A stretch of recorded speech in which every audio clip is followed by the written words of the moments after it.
Giannis nakabalik na, umepekto agad at tunay na tumulong kay Curry. Si Quinten Post ang nagpasimula sa ikalawang half bago tinapos ni Curry. Sonya hindi makapaniwala sa amoy ng jersey ni Curry. Si Giannis Antetokounmpo ay nagtala ng 28 puntos, 19 na rebound at 7 assist upang pangunahan ang Milwaukee Bucks sa isang 121-112 win laban sa bumibisitang Denver Nuggets nitong Biyernes ng araw. Nag-ambag si Brook Lopez ng 22 puntos para sa Milwaukee na nakuha ang ikalimang panalo nito sa 6 na laro. Nagdagdag si Damian Lillard ng 19 na puntos habang si Kyle Kuzma ay nagbigay ng 16 na puntos at 9 na rebound. Si Nikola Jokic ay nagtala ng 32 puntos, 14 na rebound at 10 assist para sa Nuggets na natalo sa dalawa sa kanilang huling 3 laro matapos ang 9 na sunod na panalo. Nag-ambag si Jamal Murray ng 20 puntos habang sina Christian Braun 13 puntos, 10 rebound at Michael Porter Jr. 12 puntos, 10 rebound ay kapwa nagtala ng double-double dahil patuloy pa ring binabantayan ng Bucks ang playing time ni Antetokounmpo matapos ang kanyang calf injury. Nagpakitang gilas ang bench sa pagsisimula ng huling yugto. Dalawang 3-pointer ni AJ Green kasama ang isang steal at layup mula kay Trent ang bumuo ng isang 8-0 run na nagbigay sa Milwaukee ng 92-83 lead with 9:59 minutes remaining. Isang 9-2 run ang nagdala sa Denver sa loob ng 5 puntos matapos ang isang putback ni Aaron Gordon may 2 minutes and 20 seconds remaining. Gayunpaman, sumagot sina Antetokounmpo at Lillard na pinagsamang umiskor ng huling 10 puntos para sa Bucks na tuluyang humiwalay at nakamit ang panalo. Mainit ang simula ng Bucks, agad silang naging leading ng 14-5. Mabilis namang sumagot si Jokic na nagtala ng 16 na puntos sa unang yugto kaya't naging tabla ang laban sa 30-30 papasok ng ikalawang quarter. 2 puntos lamang ang naidagdag ni Jokic sa ikalawang yugto, ngunit nakuha pa rin ng Nuggets ang 57-54 lead in halftime. Pinangunahan ni Kuzma ang Bucks na may 13 puntos bago ang break. Ito ang unang laban ng dalawang koponan ngayong season at muling maghaharap sila sa Marso 26 sa Denver. Ang dalawang koponan ay naghati ng panalo sa kanilang dalawang laban sa bawat isa sa nakalipas na 4 na season.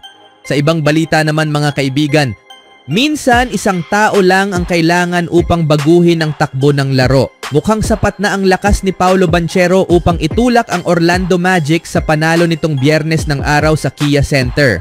Ngunit biglang nagbago ang lahat ng mag-init si Steph Curry na ginabayan ang Golden State Warriors mula sa 14 na puntos sa halftime deficit patungo sa isang matinding 121-115 win.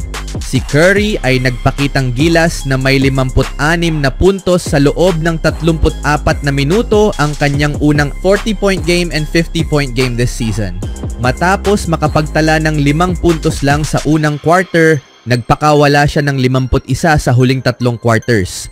Ang star ng Warriors ay gumawa ng 16 sa kanyang 25 tira mula sa field kabilang ang 12 sa 11 mula sa 3-point range at naipasok ang lahat ng kanyang 12 free throw attempts. Ito ang ikatlong beses sa kanyang career na nakagawa siya ng 12 3-pointer sa isang laro. 2 na lang ang kulang upang pantayan ang single game record na 14 na hawak ni Klay Thompson. Ang 56 na puntos ni Curry ay ika-4 na pinakamataas sa kanyang 16 na taong NBA career. Habang si Curry ay umiskor ng 56 na puntos, ang natitirang starters ng Warriors ay pinagsamang umiskor ng 35 puntos lamang.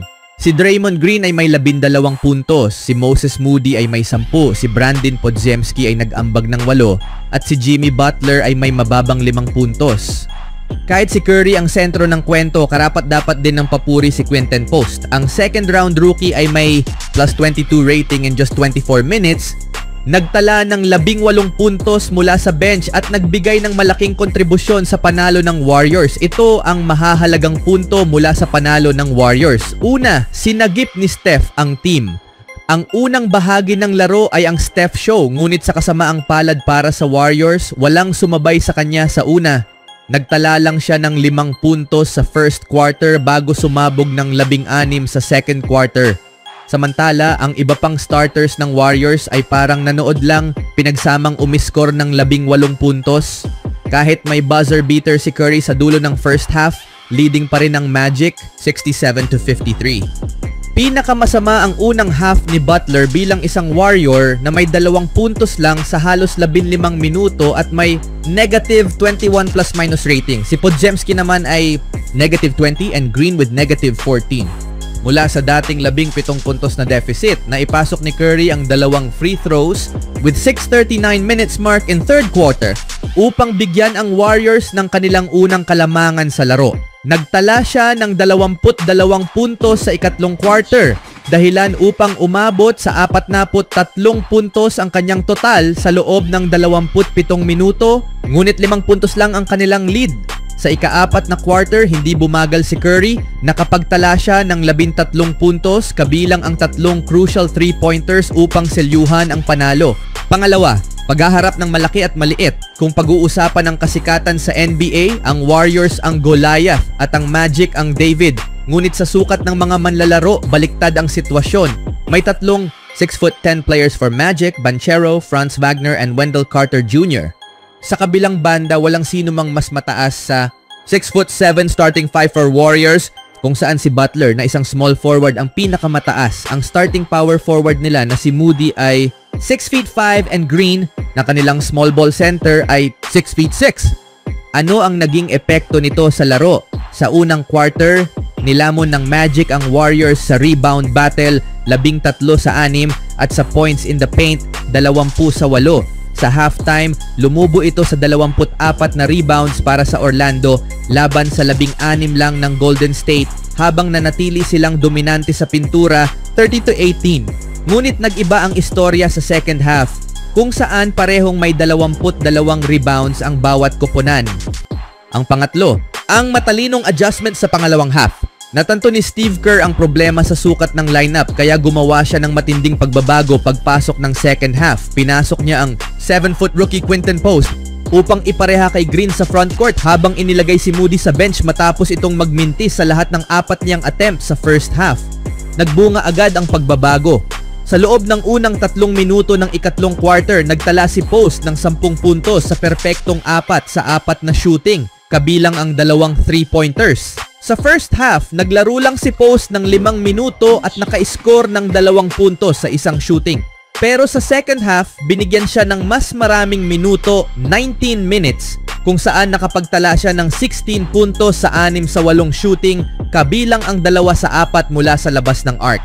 Nagbigay din ng momentum ang isang 3-pointer ni Moody sa dulo ng ikatlong quarter na nagpahinto sa 10-0 run for Magic at muling nagbigay ng sigla sa Warriors. Ngunit ang pinakamalaking pagbabago ay ang desisyon ni Kerr na isama si Post sa laro na naging susi sa tagumpay ng Warriors laban sa mas matangkad na lineup ng Magic. Matapos ang laro, mukhang sweet moment sana pero may plot twist. Matapos magpakawala ng season-high 56 na puntos, binigay ni Steph Curry ang kanyang Warriors jersey sa kanyang ina, si Sonia. Sa una, tuwang-tuwa si Sonia sa natanggap niyang souvenir mula sa anak hanggang sa maamoy niya ito. Mula sa saya, biglang napalitan ng pagkadismaya ang kanyang mukha matapos matikman o maamoy ang pawis sa isang epic performance. Anong masasabi niyo mga kaibigan sa paglalaro na ito ng Warriors? Even when you feel low, you can still go. Even when you feel slow, you can still go. Even when there's no hope, you can still go. I never answer to no, man, I still go. Go, go, go, go, go, go.